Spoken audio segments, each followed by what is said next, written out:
Hi friends, welcome to Kiruthiga சமையல் vlogs. இன்றைக்கி bachelor ரெசிபியில் என்ன பார்க்க போகிறோன்னு பார்த்தீங்கன்னா மஞ்சள் பூஷணிக்காய் கூட்டு தான். ரொம்ப சிம்பிளாக டக்குன்னு ஈஸியாக செஞ்சிடலாம். இப்போ வாங்க வீடியோக்குள்ளே போயிடலாம். மஞ்சள் பூஷணிக்காய், பாசிப்பருப்பு, தோரம்பருப்பு, வெங்காயம், தக்காளி, பச்சை மிளகா, தேங்காய், கடுகு, ஜீரகம். இந்த ஜீரகம் பார்த்தீங்கன்னா நம்ம 2 இடத்துல நம்ம இதில் சேர்க்க போகிறோம், அதனால தான் இவ்வளோ நிறைய எடுத்து வச்சுருக்கேன்.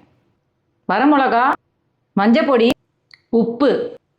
இப்போது மஞ்சள் பூஷணிக்காய் ஒரு பாத்திரத்தில் நான் சேர்த்துருக்கேன். இது பேச்சுலர் ரெசிபி அப்படின்றதுனால சாப்பாடோடையே அவங்க எப்படி ஈஸியாக வச்சு செய்யலாம் அது அந்த மாதிரி நான் இதை செஞ்சு காமிக்கிறேன். இதே மஞ்சள் பூஷணிக்காய் கூட்டு வந்து நம்ம குக்கர்லேயே நம்ம செய்யலாம்.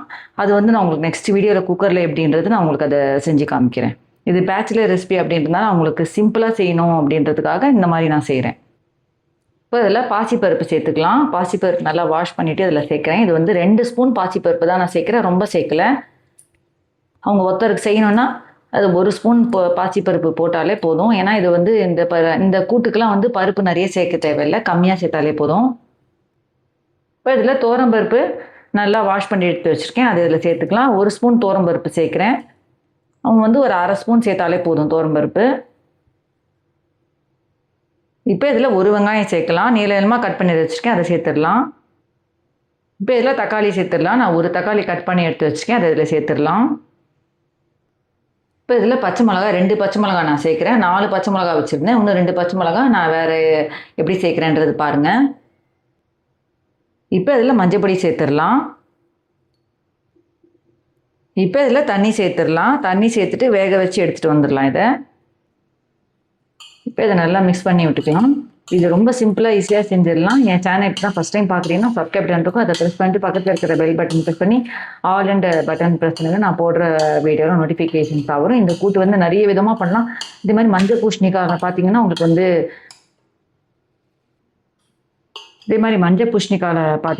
மஞ்சள் பூஷணிக்காயிலே ஸ்வீட்டு நிறைய இது பண்ணலாம். கேசரி அந்த மாதிரி நானே முன்னாடி பண்ணி காமிச்சிருக்கேன். மஞ்சள் பூஷணிக்காயில் கேசரி உங்களுக்கு.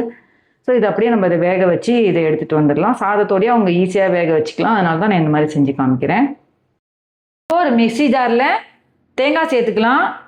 தேங்காய் வந்து ஒரு 2 ஸ்பூன் தேங்காய் சேர்த்துருக்கேன். இப்போ இதில் ஜீரகம் சேர்த்துக்கலாம். ஜீரகம் இதில் வந்து நான் கொஞ்சமாக சேர்க்குறேன். இந்த கொஞ்சோண்டு ஜீரகம் வந்து நான் எடுத்து வைக்கிறேன். நான் முதலே சொன்ன மாதிரி 2 இதில் சேர்க்க போகிறேன்னு சொல்லியிருந்தேன் இல்லையா, நான் அது எதுன்னு காமிக்கிறேன். இப்போ இதில் பச்சை மிளகாய் சேர்க்குறேன். 2 பச்சை மிளகாய் சேர்த்துருக்கேன். இப்போ இதை கொஞ்சமாக தண்ணி ஊற்றி அரைச்சி எடுத்துகிட்டு வந்துடலாம். இந்த மாதிரி செஞ்சால் ரொம்ப டேஸ்ட்டாக நல்லாயிருக்கும். இப்போ அரைச்சி எடுத்துகிட்டு வந்துட்டு பாருங்கள், தேங்காய், ஜீரகம், பச்சை மிளகா. இப்போ இது நல்லா வெந்துருச்சு பாருங்கள். இப்போ ஒரு அடுப்பில் வந்து இந்த இதை வச்சுருக்கேன். இப்போ நல்லா வெந்திருக்கு பாருங்கள், இது பார்த்தாலே தெரியும். இப்போ இதில் உப்பு சேர்த்துடலாம். நம்ம வேக வைக்கும் போது எப்போவுமே உப்பு சேர்க்கக்கூடாது. இப்போ இதில் நம்ம இந்த அரைச்ச விழுதை இதில் சேர்த்துடலாம். சேர்த்துட்டு நல்லா அதை கலந்து விட்டுக்கோங்க. கலந்து விட்டுட்டு இது ஒரு கொதி தான், அதுக்கு மேலே வரக்கூடாது. ஒரு கொதி வந்தோடனே அதை அணைச்சிடணும். இப்போ இந்த கொதி வந்தோடனே நம்ம அணைச்சிடணும். இப்போ ஒரு தாளிப்பு பார்த்துடலாம். ஒரு பேனில் கொஞ்சமாக எண்ணெய் வச்சுக்கோங்க. இப்போ அதில் கடுகு சேர்த்துடலாம்.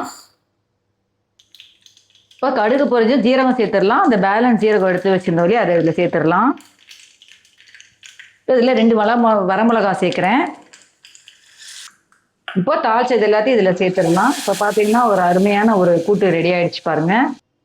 இப்போ ஒரு அருமையான ஒரு கூட்டு ரெடி ஆகிடுச்சு பாருங்கள். இது வந்து உங்களுக்கு நான் ஏன் இப்படி வந்து செஞ்சு காமிச்சேன்னா அவங்களுக்கு பேச்சுலர்ஸ்க்கு ஈஸியாக இருக்கும். சாப்பாடோட இந்த கூட்டை வந்து வச்சிடலாம். அதே சமயத்தில் அவங்களுக்கு பார்த்தீங்கன்னா ஒரு தேங்காய் மட்டும் அரைச்சி கொட்டிட்டு ஒரு சின்ன இதில் தாளித்து கொட்டிட்டாங்கன்னா ஈஸியான ஒரு டேஸ்டான ஒரு மஞ்சள் பூஷணிக்காய் கூட்டு ரெடி ஆகிடுச்சு பாருங்கள். இப்போ ஒரு பவுலில் ட்ரான்ஸ்ஃபர் பண்ணிக்கலாம். இப்போது ஒரு சிம்பிளான ஈஸியான மஞ்சள் பூஷணிக்காய் கூட்டு ரொம்ப டேஸ்ட்டாக இந்த மாதிரி செஞ்சிங்கன்னா ரொம்ப டேஸ்ட்டாக நல்லாயிருக்கும். என்னோடய சேனலில் வந்து எல்லா சமையல் வீடியோஸும் நான் இது பண்ணிகிட்ருக்கேன், அப்லோட் பண்ணிகிட்ருக்கேன். நீங்கள் போய் சேனல் செக் பண்ணி பார்த்து மீன்வேல் பார்த்தீங்கன்னா ட்ரெஸ்ஸஸ் இதுவும் நான் அப்லோட் பண்ணிகிட்ருக்கேன், நீங்கள் போய் செக் பண்ணி பார்த்துக்கலாம். அவ்வளோதான் ஃப்ரெண்ட்ஸ், இந்த வீடியோ கண்டிப்பாக உங்களுக்கு பிடிச்சிருக்கும்னு நினைக்கிறேன். லைக் பண்ணிவிட்டு சப்ஸ்கிரைப் பண்ணிட்டு பெல் பட்டன் ப்ரெஸ் பண்ணியிருந்தால் நான் போடுற வீடியோ நோட்டிஃபிகேஷன்ஸாக வரும். வேறு என்ன டவுட்ஸ் எது இருந்தாலும் கமெண்ட் பாக்ஸில் கேளுங்க. நெக்ஸ்ட் வீடியோவில் மீட் பண்ணலாம். தேங்க்ஸ் ஃபார் வாட்சிங். Bye bye.